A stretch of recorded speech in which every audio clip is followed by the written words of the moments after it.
Hi friends, this is Knock. I hope you're doing well. I would like to share my thoughts and my experiences of the year 2020. How was the year 2020 for you? Was it a hard year or was it quite nice? Um, were there things that you struggled with and hardships that you faced? Has this year revealed anything to you? And these are some of the questions that kept coming and running in my head as we close this year, December. And I think if I were to describe the year 2020, I think I will be able to say that perhaps the year 2020 is the best year of my life, perhaps the most important year of my life. And some people might say, wait a minute, Doc, like, how can you say that? Your father passed away, your family lost so many things, and you guys suffered and struggled a lot. And in the truth of that, it was very hard, and I was really hurt by the loss of my father, and the grief overtook me. But because of that, I was able to really understand what life is. And there were lessons that came with it that I would like to share with you. So to recap, earlier in the year 2020, I was very excited. There were a lot of opportunities for me in the animation industry. I was, had opportunities to direct and be an art director for a couple different projects. And I was just super excited to begin this year. But I heard about my father being sick, and there were two thoughts that came to me. The first thought was, oh man, I'm so busy. Hey dad, I don't think I can be with you. I wish you the best. I'll pray that you get well. You'll be cured in no time. Like, you got this. And the second thought that came to me was, Knock, I think your father's really sick and you should go by his side. And after much thinking and praying, I decided to go to my dad and be there for him. And when I saw my father, he was just skin and bones. And we immediately took him to the ER. And as a child, you never think about the mortality of your parents. For some reason, I just imagined that my parents would be with me forever until the day I die. And here I saw how sick my dad was, and it really hurt my heart. So the first lesson I learned was a lesson of boundaries. So being a child of immigrants, I had to translate a lot of paperworks for my parents. I had to call the banks. I had to call the government, figure out unemployment for them. I had to do a lot of like phone calling and figuring out the finances and the debt that my parents had, as well as closing my dad's work. So, it was from a morning to night thing that I had to do this, and it was so exhausting. But at the end of the day, I had a relative that would call me at night, and the relative would be like, I have such a horrible feeling about this, your dad's going to die.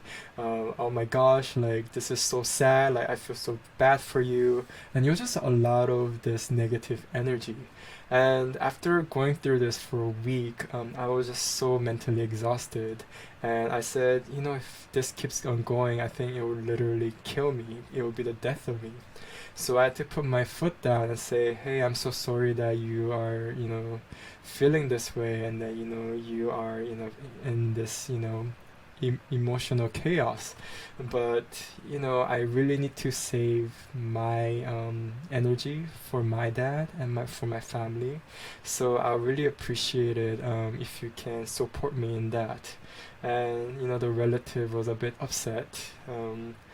But the boundary taught me that I really need to learn the lesson of how to protect myself, that sometimes it's okay to say no. The second lesson I learned in the year 2020 is the lesson of truth. When we went to the hospital and after much diagnosis and tests, the doctor turned to me and said, "Hey, Nog, I'm very sorry, but your dad's esophageal cancer is stage 4, so it has spread everywhere in his body. So it is uncurable, and we believe that he has about 2 or 3 months left to live." And two thoughts came to me again. And then the first thought was, I'm just gonna put on a smile and say, "Hey, Dad, everything's fine. You're going to be healed. They're gonna give you the best treatment. So, don't worry about it. Just put on a smile." But the second thought was, I need to tell him the truth. And it was really agonizing for me. As a child, I didn't want to tell my dad that he only had 2 or 3 months to live. But, after praying about it, the answer was always speak your truth. And as hard as it was, I told my dad, "Hey, Dad, I'm so sorry, but the doctor says you only have 2 or 3 months left to live." And we shared the news with the relatives, and the relatives called me and they began to tell me how disrespectful I am to tell my dad that only has 2 or 3 months left to live. Why did I have to kill his hope? I'm such a horrible son. How can you do that to your own dad? Just every word that they spoke to me was really cutting at me and my heart. And at the end of the day, what telling the truth to my dad did was it brought peace in our lives. There was no fakeness, there was no facade. It was just 100% real. And when I was able to practice to be someone who have nothing to hide, um, in the given circumstances and even in the situation and all the stress of things, I believe that I did the right thing that was for me and for my family. And it was something that was of my character to just share the truth of things. Um, and the lesson of the truth was that, no matter what you do in your life, you're going to do your best and you're going to be as compassionate and kind as you can. But there will always be people that are quite upset with you, that might be angry with you, that might talk behind your back, talk ill of you. But at the end of the day, what you can do is you can thank them and say, "I'll reflect on your words, but this was the best decision that I had to do, that I made. So we'll be moving forward with it." And the truth just, allowed me to not regret my decision, and it allowed me and my family to just have a really nice way of kind of looking at life. So that was the lesson of the truth, how there's peace when you are able to just be honest with yourself. The third lesson that I learned was the lesson from death. So switching my role from being a child to now being a guardian to my parents. My roles switched to feeding my dad, giving showers to my dad, helping my dad change his clothes, taking him to the hospitals and translating. And in the final moment, my father collapsed into my arms, and in his eyes, I could see death. And I wanted to tell death, "Can you please come back some other time? I'd like to spend more time with my father." But I couldn't say that because I knew the time had come. And when my father was alive, there were so many conversations where, "Oh, Dad, when you get better, we're gonna do this. Like next month, let's go travel somewhere. When you can walk better again, we can go at your favorite restaurants and things like that." But the death taught me that you truly don't know how long you have left in this earth. So it's not about what you're gonna do tomorrow, but it's about what can you do now. Um, And death ultimately brought peace in me, in that if I cannot be 100% me, if all the actions that I take, every word that I speak of, is not 100% of my character and 100% of fulfillment to me, then perhaps it's not as important. Perhaps it is not quite necessary. So death has allowed me to kind of strip away all the excuses that I had, the fear that I had, and it just brought so much perspective in my life. And so when you look at me now, you might say that, oh, you've lost so much, your father, the finances of your family, and you're in the process of losing your home now. And I might look like a withering tree who have lost all of its leaves. But the reason why I say that perhaps the year 2020 is the best year of my life is, yes, I have lost all my leaves, but I have been focusing on my roots of my tree. So as I was shedding my leaves and shedding my excuses, my anxiety and fear of life, I was focusing on the foundation, the ground that I was standing on, and just really solidifying my strength. And the best part of that is, yes, my father passed away. I went through so much agony, the grief, the pain of life. Um, and the regret of how I could have done better for my father. But the honest truth of this entire experience is that I got to make the most beautiful memories with my father. And this is a decision that I made of, dropping everything to go to my dad's side. It's a decision where I will not regret for the rest of my life. And then the memories that I got to create with my father for the last 6 months that I got to have him is something that I will get to cherish for the rest of my life. And for that, I am eternally grateful. So to put it in a very odd way, I guess, is I think this year I have gained my Philosopher's Stone.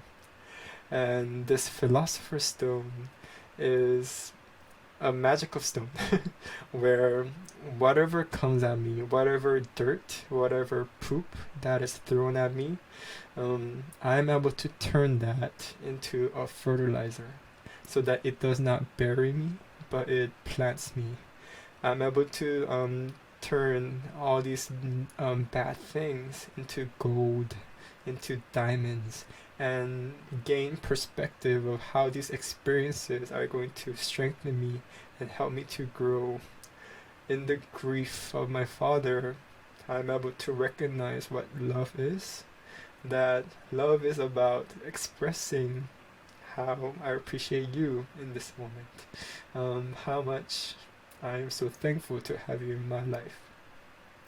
And if I can do that, then I'm able to love. And in that way, life is so beautiful in that darkness comes, but there will always be stars. I will always be able to find my light. Um, and even in cloudy days, you might not see the stars, you might not see any light, but that doesn't mean the stars are not there. There is. And I want to clarify that this is not toxic positivity, where it's good vibes only. Let's not talk about the bad things. Let's only talk about the good things. The denying of the reality. But no, that's not what this is about. This is true positivity. It's being able to face reality, face the hurt, the anger, all aspects of emotions of life, and feeling the shattering of your soul and seeing these pieces and saying, this has happened, but I'll use this to put myself back together even better. I'm going to use this moment to say thank you and say, how can I be a better person moving forward? So the year 2020 has made me bulletproof. It has given me the ability to love. It has given me the skills to turn anything that comes at me, to turn it into the most genuine, the most powerful experience for me, for growth. And for that, I get to say that it is the best year of my life. It is the most important year of my life. And grief is such a funny thing where I'll be totally fine. I'm smiling. Everything's good. But I'll remember my father, and it's these waves of emotions that will just come over me, and I'll just start bawling my eyes out in the middle of the day. And it's that process of going through it. I'm thankful that I'm not denying any of the emotions that comes to me, whether it's anger, regret, sadness, or joy or happiness. But I'm able to fully embrace everything that comes, see it for face value, and give thanks to it. So yeah, my friends, that's my perspective and my experience of the year 2020. With the pandemic, there is a loss of time, there is loss of opportunities, loss of loved ones, loss of interactions, and even loss of friendship. But it was through this suffering and this challenge where it allowed me to reveal who I am.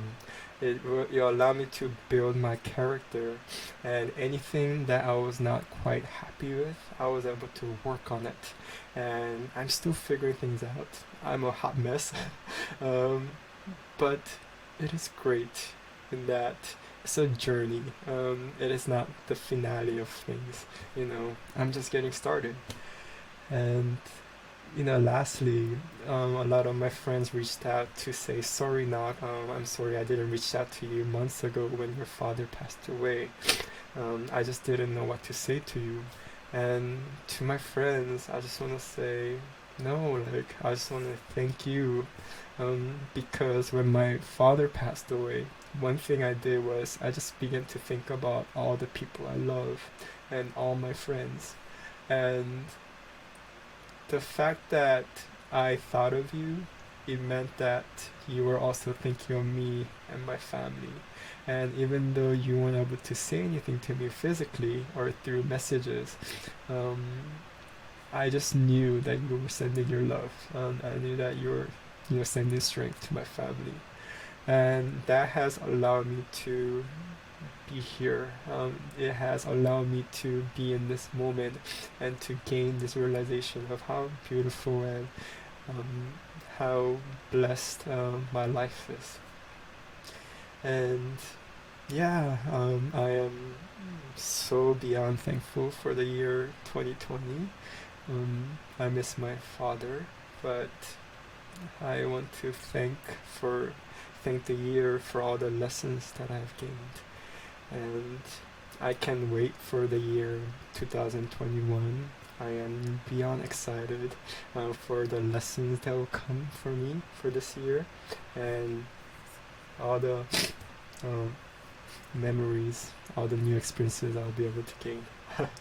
Yeah, I hope this year has been amazing for you. I'm sorry that it has been difficult, that's been hard, um, but I hope that you'll be able to have a moment to reflect on this year and just give thanks for what it is. Alright, thank you everyone, and I'm sending you my love and my warmth, and I'll see you guys soon. Bye.